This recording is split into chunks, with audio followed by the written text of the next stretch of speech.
Hello and welcome to News Roundup, where we bring you highlights and key stories. I'm Sharifat Ibrahim. First, the headlines. CBN raises ATM card fee to 1,500 naira. Troops seize ammunition in Kogi. Yamal set for World Cup return. Now the news in details. The Central Bank of Nigeria has announced a 50% increase in the cost of issuing and replacing ATM debit and credit cards, raising the fee from 1,000 naira to 1,500 naira. The new charge is contained in an exposure draft of the 2026 Guide to Charges for Banks and Other Financial Institutions released by the Apex Bank. In a move expected to ease recurring costs for customers, the CBN has also scrapped the 50 naira monthly maintenance fee previously charged on naira-denominated debit and credit cards. Holders of foreign currency cards will continue to pay an annual maintenance fee of $10. The Apex Bank further clarified that customers will no longer bear charges for transactions carried out at merchants' point-of-sale terminals. Instead, such costs, known as the merchant service charge, will be paid by merchants. The charge is pegged at 0.5% per transaction, subject to a maximum of 10,000 naira. According to the CBN, standard ATM card issuance or replacement will now cost 1,500 naira, while fees for premium cards will be determined by agreement between banks and customers. Virtual cards, however, will be issued at no cost. In a circular signed by the Director of Financial Policy and Regulation, Dr. Rita Asike, the bank says the revised guide is aimed at strengthening Nigeria's financial system, promoting innovation and expanding financial inclusion. The CBN adds that the review introduces a wider range of financial services, encourages the use of electronic payment channels, and accommodates new players in the financial sector since the last review in 2020. Moving on, troops of the Nigerian Army have intensified operations against terrorist networks in Kogi State, disrupting supply routes and intercepting logistics couriers transporting ammunition. According to a statement by Lieutenant Hassan Abdullahi, Acting Assistant Director, Army Public Relations, 12th Brigade Nigerian Army, the operations conducted by the 12th Brigade over the past 3 months focused on intelligence-driven raids aimed at dismantling terrorist logistics systems within the state. He noted that one of the operations on March 29, 2026, troops deployed along the Jamata-Oworo Road in Lokoja local government area intercepted a suspected courier riding a motorcycle. A search revealed the motorcycle had been modified with a concealed compartment used to transport ammunition. He said preliminary investigations linked the suspect to known terrorist elements, prompting further operations.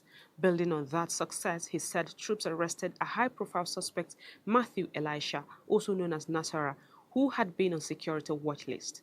He says that a follow-up operation on April 20, troops acting on credible intelligence mounted a snap checkpoint on Oshoko along the Obajana-Kaba Road.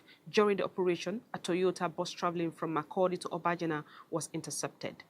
2 suspects identified as Malam Zubairu Abubakar and Adamu Abubakar Abdullahi were arrested, stressing that a thorough search of the vehicle uncovered a sack containing 314 rounds of 7.62 mm special ammunition and 3 AK-47 magazines concealed behind the driver's seats.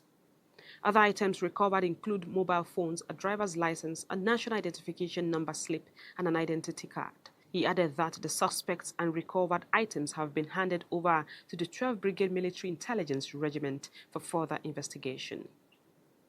Similarly, Kogi State Governor Ahmed Usman Ododo has reaffirmed his administration's unwavering commitment to the protection of lives and property, declaring that security remains the most sacred responsibility of government. He made this known during a high-level security summit and fundraising initiative in Abuja. The governor described the summit as a call to action, urging stakeholders across sectors to unite in confronting evolving security threats and safeguarding the state's future. He warned that Kogi's strategic position as a gateway between northern and southern Nigeria, while advantageous for commerce, also exposes it to heightened security risk. Highlighting ongoing efforts, the governor disclosed that his administration has strengthened the state's security architecture through investigations in operational vehicles, advanced surveillance systems, drones, and enhanced communication tools, alongside sustained support for security agencies. As a government, we have not relented in our efforts We have made significant investments in strengthening our security architecture through the provision of operational vehicles, deployment of advanced communication and surveillance systems, acquisition of drones, and continuous support for security operations across the state. These efforts have begun to yield results, restoring calm in many areas and disrupting criminal activities and networks. He also paid tribute to his predecessor, Yahya Bello, for laying a solid foundation in security management and commended President Bola Ahmed Tinubu for prioritizing national security through intelligence-led approaches and improved interagency collaboration. He made a direct appeal to investors and the business community to contribute actively, framing security support as both a civic duty and a strategic investment. Meanwhile, Vice President Kashim Shettima, represented by the Minister of State Regional Development, Uba Maigari, conveyed strong support for Kogi State security efforts, describing the summit as timely and strategic. He reiterated the federal government's commitment to partnering with states to combat insecurity, noting that Kogi's geographical importance makes it central to national stability. The summit drew participation from top government officials, security chiefs, traditional rulers, business leaders, and civil society organizations, all united by a shared commitment to strengthening security and fostering sustainable development in Kogi State. The news roundup is coming to you on Lugat TV. We'll be back shortly. Stay with us.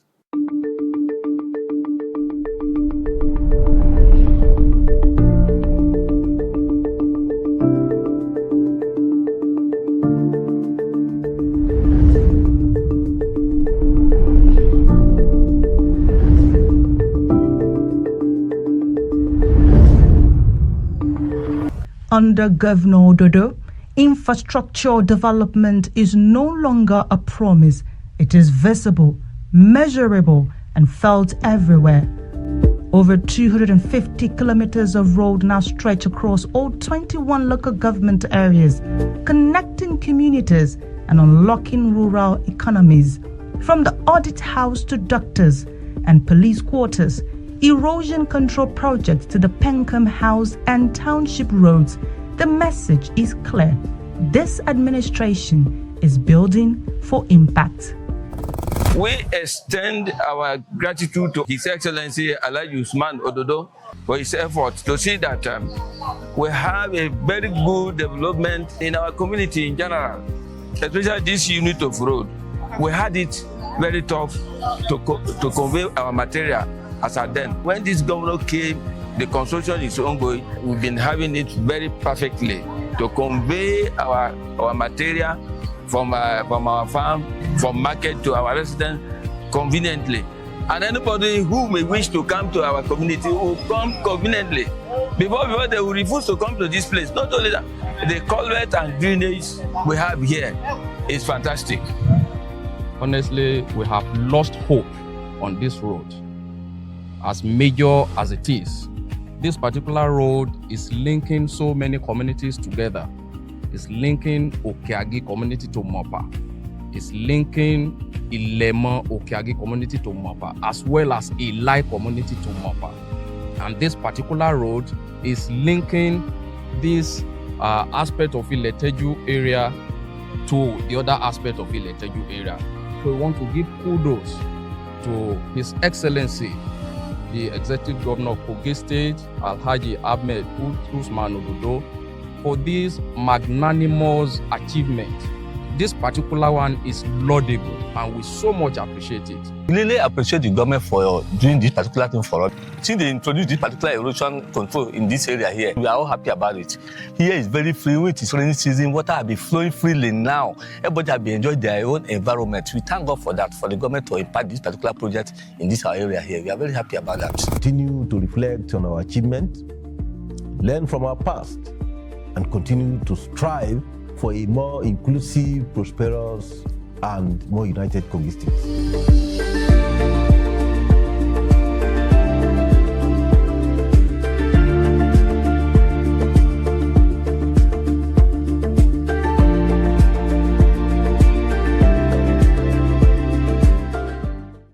Welcome back. Kogi State Executive Council has ratified a series of strategic infrastructure projects, reaffirmed progress in security, and aligned more closely with the renewed hope agenda of President Bola Ahmed Tinubu as part of efforts to deepen development across the state.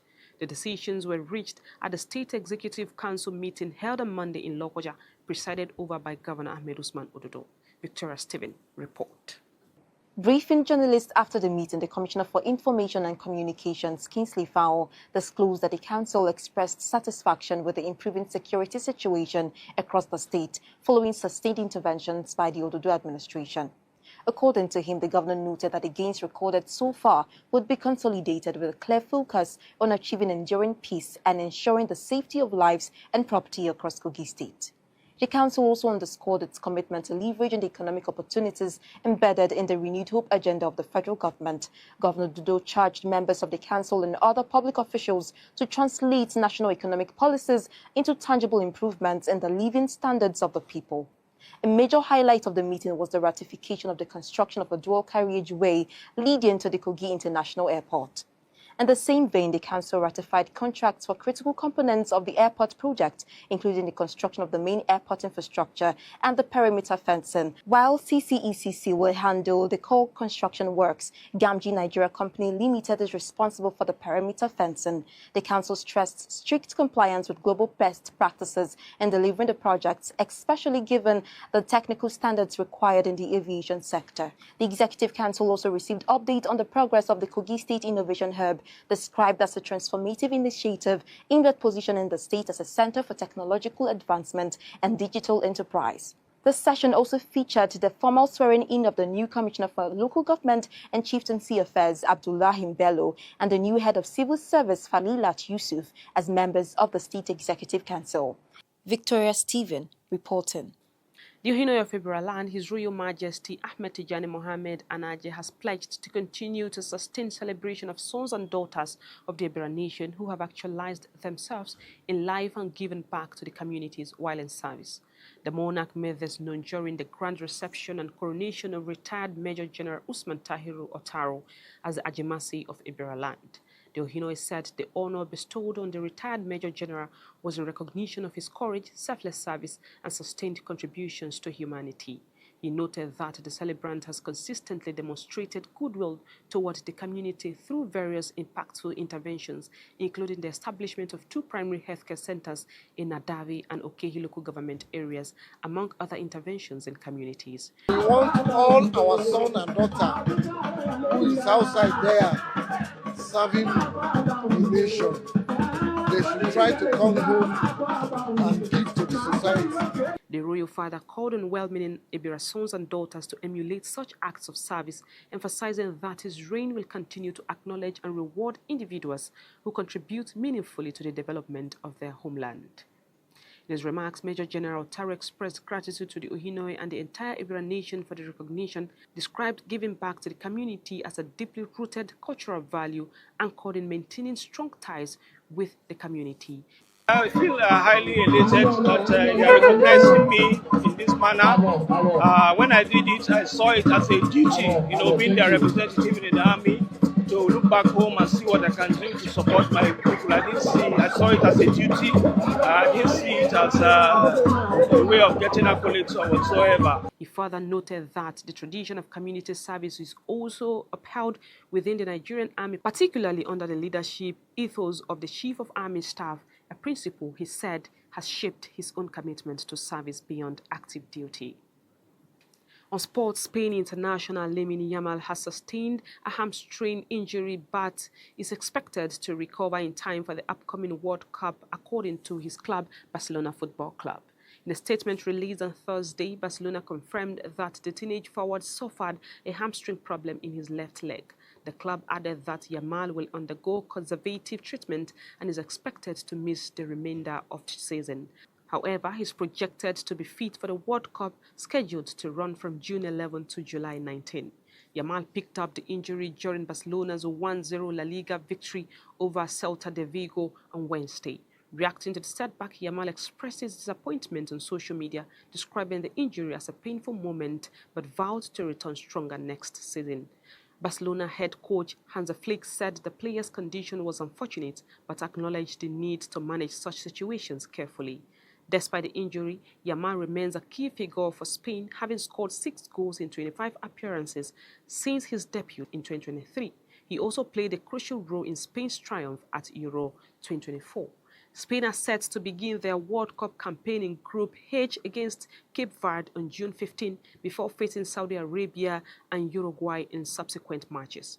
With expectations high, Yamal is widely tipped to make the final squad under head coach Luis de la Fuente, although he may be eased into action to avoid aggravating the injury. And that is it on this week's episode of News Roundup. Until next week, I'm Sharifat Ibrahim. Thank you for staying with us.